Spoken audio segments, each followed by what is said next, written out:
Hello दोस्तों, स्वागत है आपके अपने यूट्यूब चैनल स्टडी MCQ1M पर।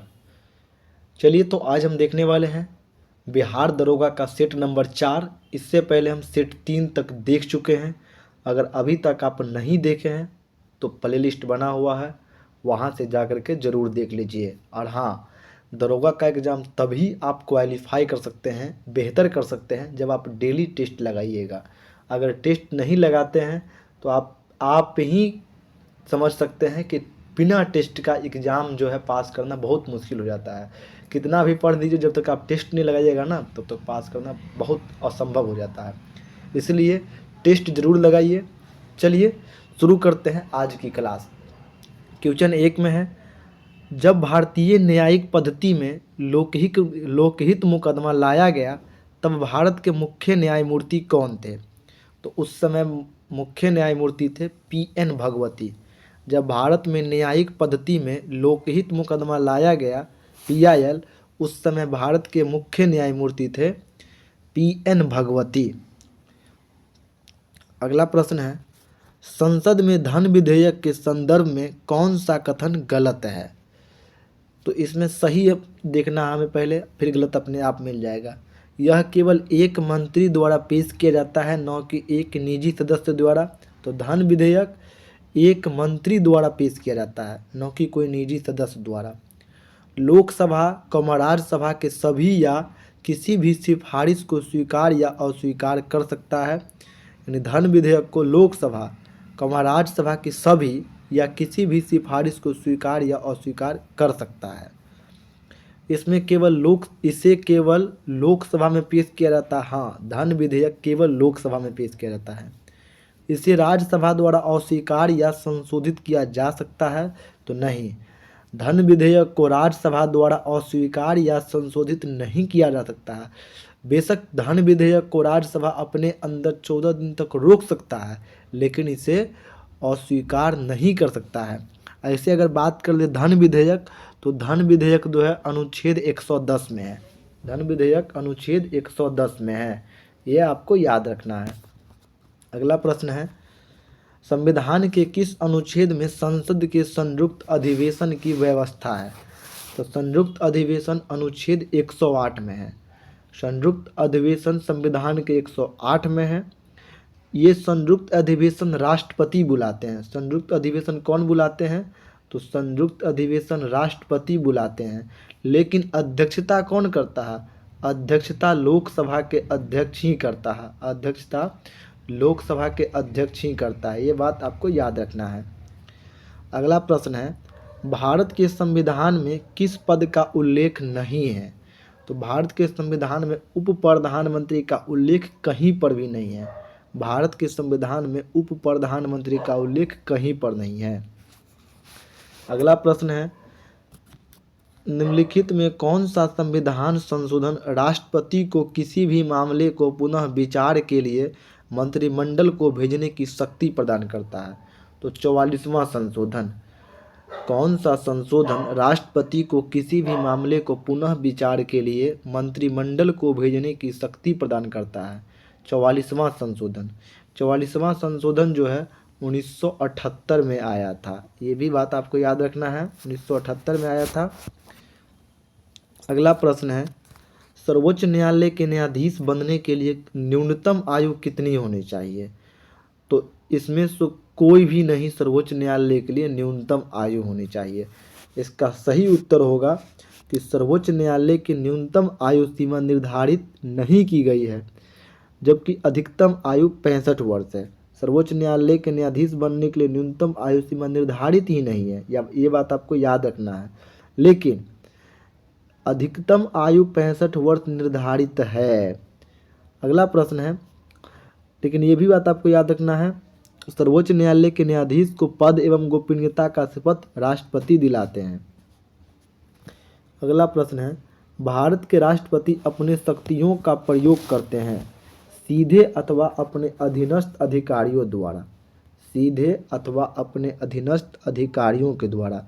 यह बात किस अनुच्छेद में है? तो ये अनुच्छेद 52 में है। भारत के राष्ट्रपति अपनी शक्ति का प्रयोग करेगा अनुच्छेद 52 के द्वारा, सीधे अथवा अपने अधीनस्थ अधिकारियों के द्वारा। अगला प्रश्न है, भारत में पंचायती राज प्रतिनिधित्व करता है।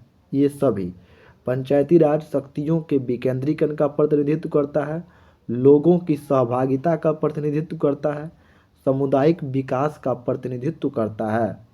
तो ये सभी का प्रतिनिधित्व पंचायती राज करता है। अगला प्रश्न है, भारत में राजनीतिक दलों का पंजीकरण निम्नलिखित प्रावधानों में से किसके अनुसार किया जाता है।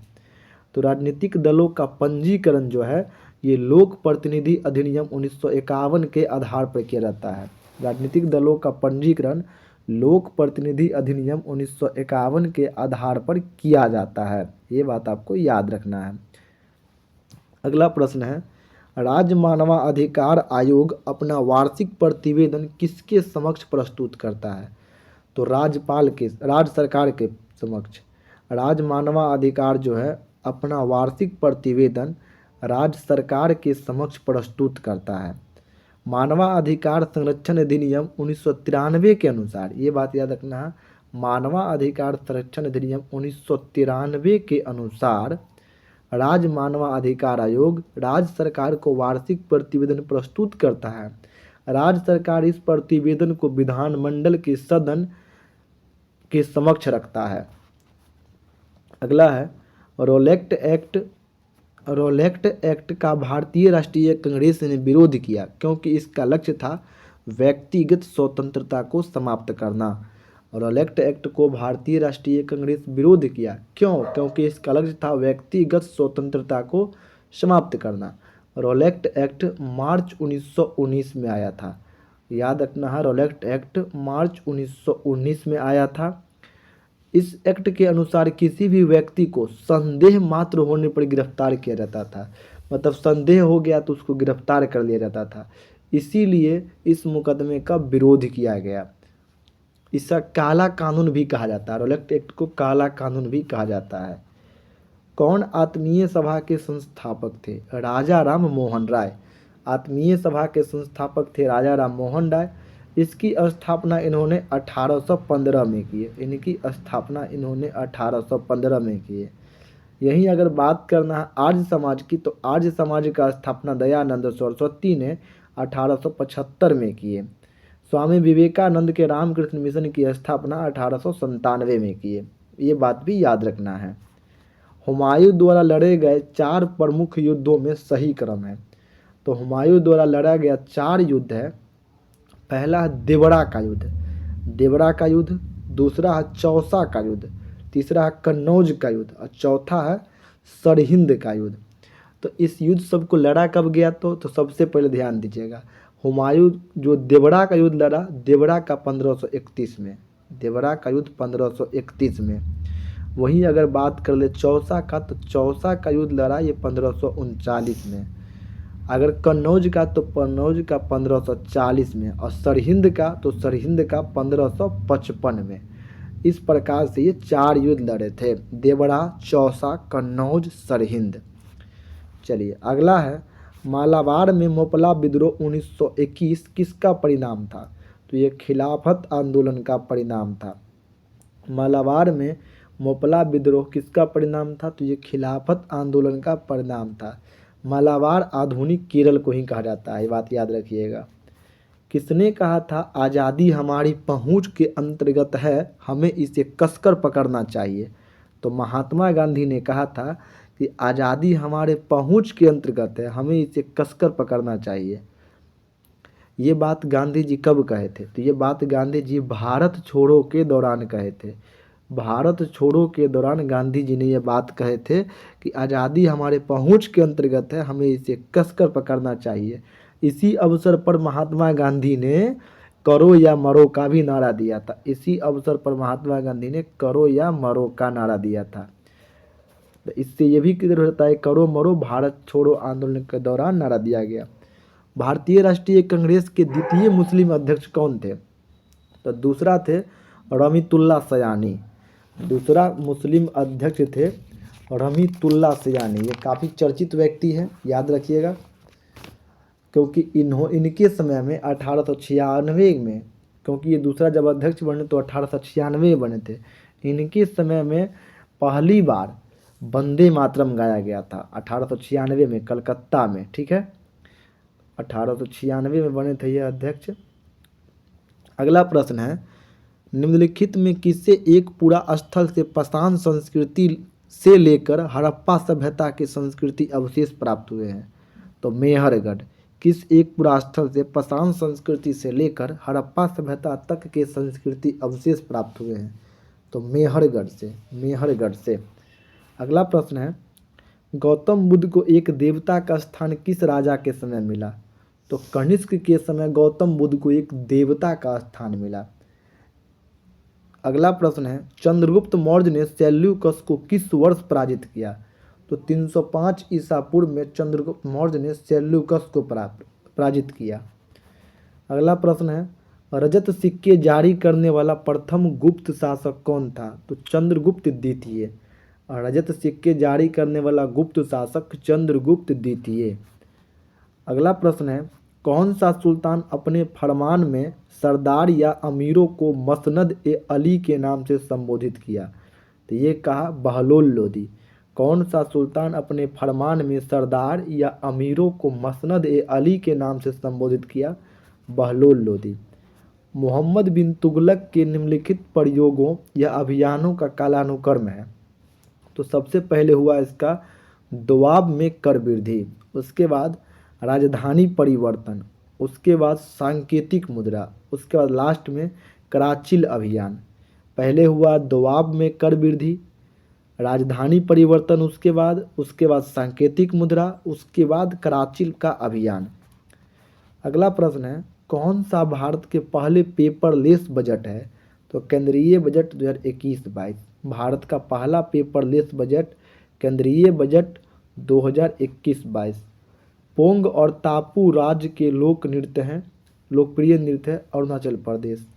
पोंग और तापू किस राज्य का लोकप्रिय नृत्य है? अरुणाचल प्रदेश का। कौन सा एक जल प्रदूषक नहीं है? हिमनद जल प्रदूषक नहीं है, हिमनद एक जल प्रदूषक नहीं है। कौन एक सही सुमेलित नहीं है?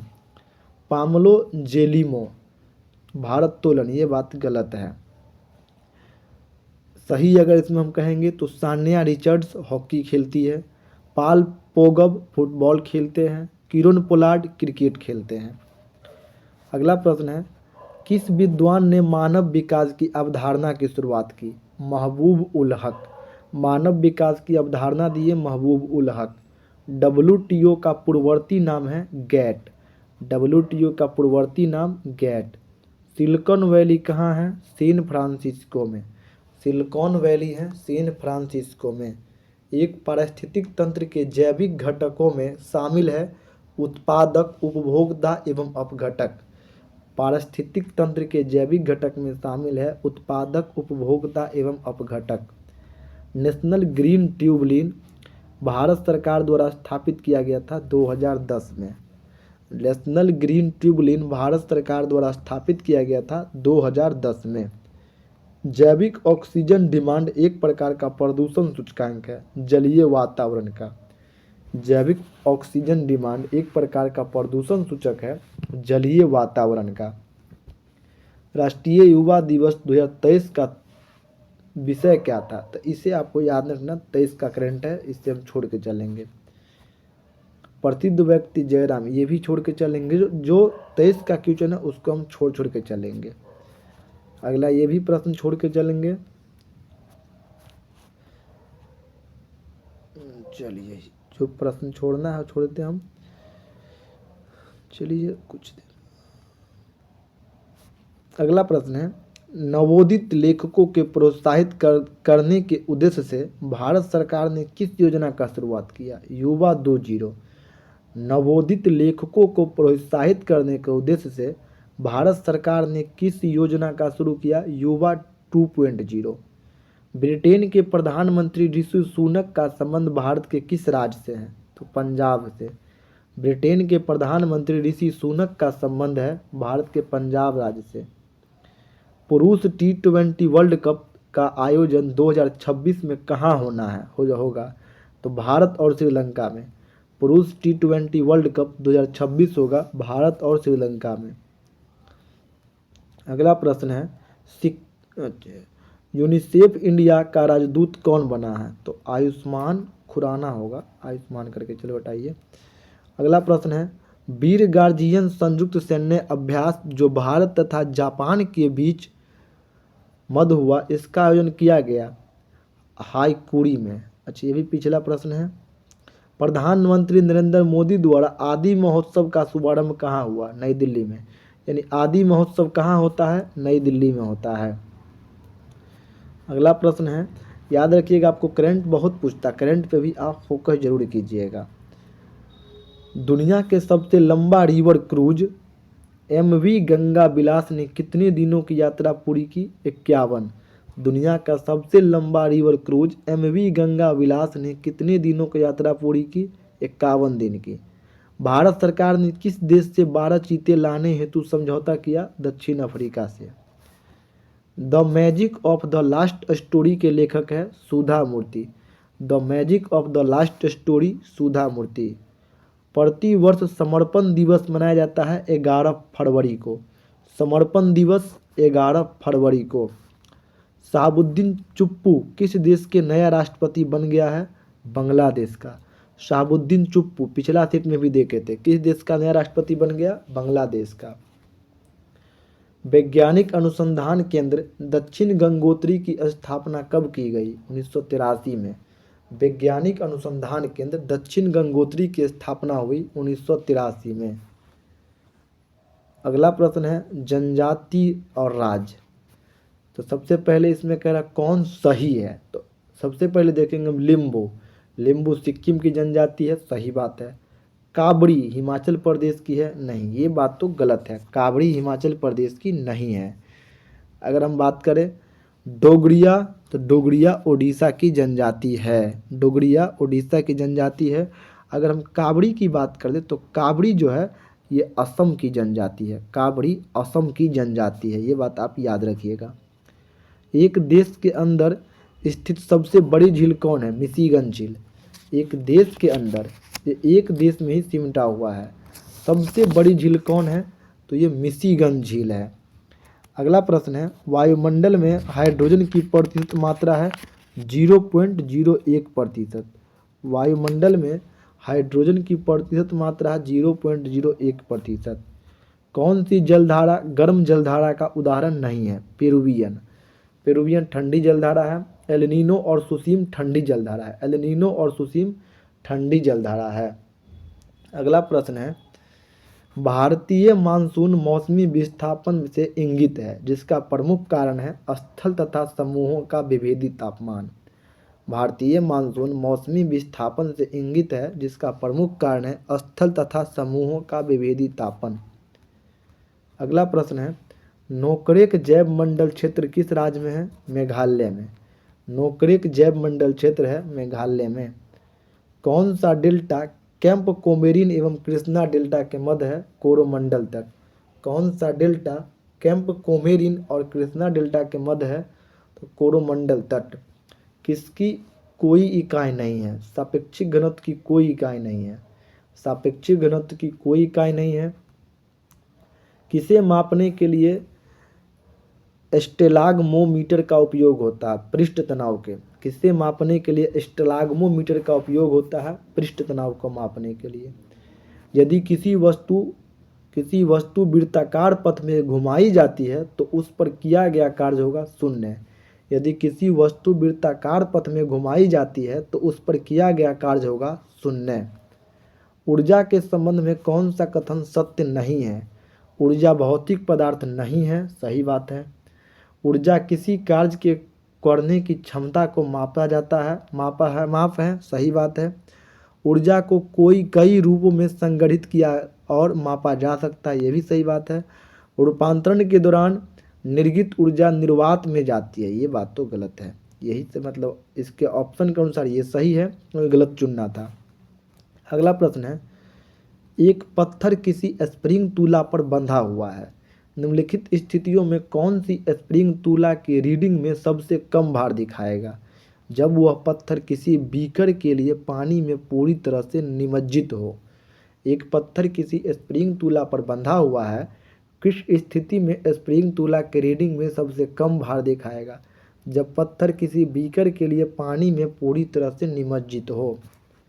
अगला प्रश्न है, बोरोसिलिकेट ग्लास बर्तन का माइक्रोवेव ओवन में प्रयोग किया जाता है, क्यों?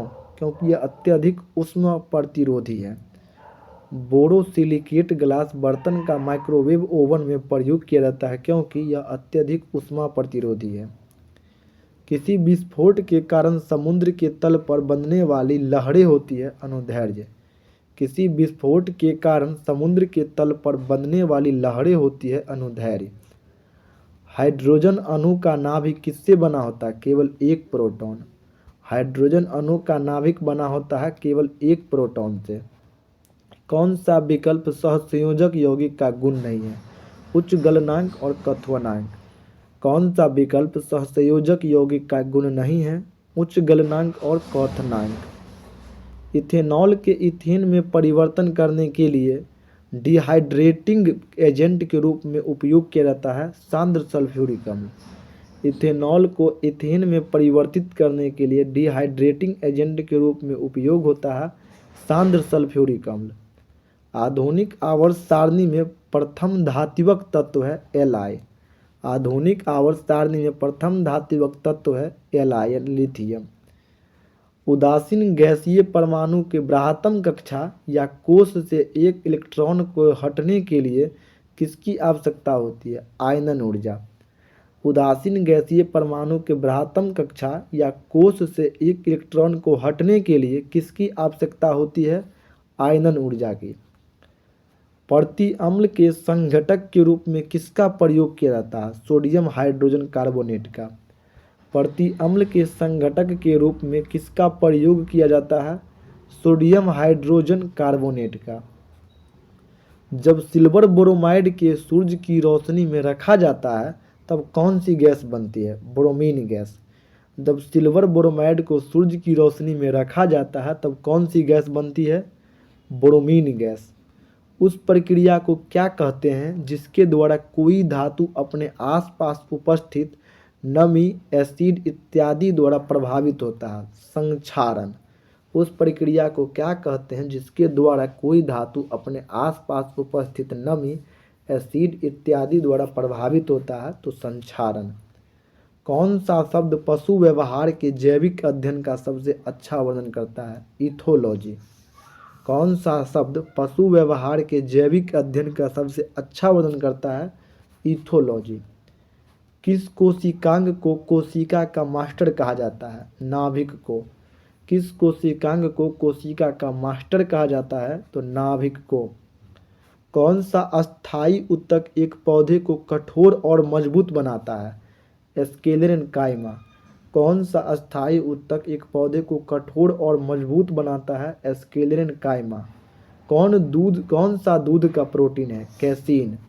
दूध का प्रोटीन है कैसीन। अगला प्रश्न है, जिन अंगों की मूल संरचना भिन्न होती है लेकिन दिखने में एक जैसे होते हैं, उनके कार्य भी समान होते हैं, उन्हें क्या कहते हैं? समरूप अंग। जिन अंगों की मूल संरचना भिन्न होती है लेकिन दिखने में एक जैसे होते हैं, उनके कार्य भी समान होते हैं, उन्हें कहते हैं समरूप अंग। कौन सा एक अंतःपरजीवी का उदाहरण है? फीताकृमि। अंतःपरजीवी है फीताकृमि। ऑक्टोपस के खून का रंग होता है नीला। ऑक्टोपस के खून का रंग होता है नीला। मानव शरीर के किस अंग में एंजियोप्लास्टी की जाती है? हृदय में। मानव शरीर के किस अंग में एंजियोप्लास्टी की जाती है? तो हृदय में। मनुष्य में बौनेपन के लिए क्या उत्तरदायी है? पीयूष ग्रंथि। बौनेपन के लिए उत्तरदायी है पीयूष ग्रंथि। इनमें से किस रोग से पीड़ित रोगी भी नेत्रदान कर सकता है? तो मधुमेह रोगी भी नेत्रदान कर सकता है। किस रोगों से पीड़ित रोगी भी नेत्रदान कर सकता है? तो मधुमेह से अगर कोई रोगी पीड़ित है तो वो भी नेत्रदान कर सकता है। कौन सा पदार्थ तंबाकू में मौजूद होता है? निकोटीन। तंबाकू में होता है निकोटीन। लघु उद्योगों की क्या समस्या है? उपरोक्त सभी। पूंजी का अभाव, विपणन की जानकारी का अभाव, कच्चे माल का अभाव। लघु उद्योग का है पूंजी का अभाव, विपणन की जानकारी का अभाव, कच्चे माल का अभाव। अगला है सेनवैट का संबंध है केंद्रीय उत्पाद शुल्क से। सेनवैट का संबंध है केंद्रीय उत्पाद शुल्क से। अगला प्रश्न है भारत में कागजी मुद्रा प्रथम बार कब शुरू किया गया? तो 1862 में। भारत में कागजी मुद्रा शुरू किया गया 1862 में। कौन सा एक भारतीय रिजर्व बैंक का कार्य नहीं है? तो साख सृजन। रिजर्व बैंक का कार्य नहीं है साख सृजन, लेकिन साख नियंत्रण कार्य है, मौद्रिक नीति कार्य है, अनुसूचित वाणिज्य बैंकों के शिखर संस्था एक कार्य है। अगला प्रश्न है 5 क्रमिक विषम संख्याओं का औसत 21 है, उनमें से सबसे छोटी संख्या क्या है? तो सबसे पहले आपको 5 क्रमिक विषम संख्या का औसत कितना है? 21 है। अगर आप इस प्रकार से भी लिख लेते हैं, अगर मान लीजिए आप ऑप्शन के भी अगर लिख लेते हैं सबसे छोटी संख्या मान लीजिए, तो इसमें सबसे छोटी संख्या क्या है? 17 है। चलिए हम 17 से ही शुरू करेंगे। तो औसत निकालना है ना, तो 17, फिर अगला होगा 19, फिर 21, फिर हो जाएगा 23 और फिर हो जाएगा 25।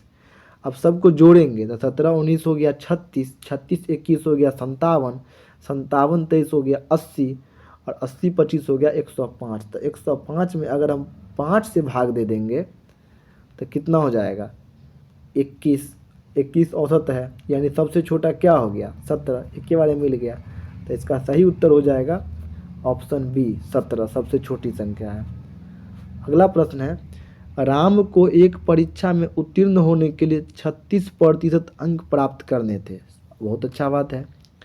उसने 24% अंक प्राप्त किए, 24% वो अंक प्राप्त किए तथा 9 अंकों से अनुत्तीर्ण रह गया। तो परीक्षा का पूर्णांक क्या है? तो सबसे पहले ध्यान देंगे, हम इसको लिखेंगे कि माना पूर्णांक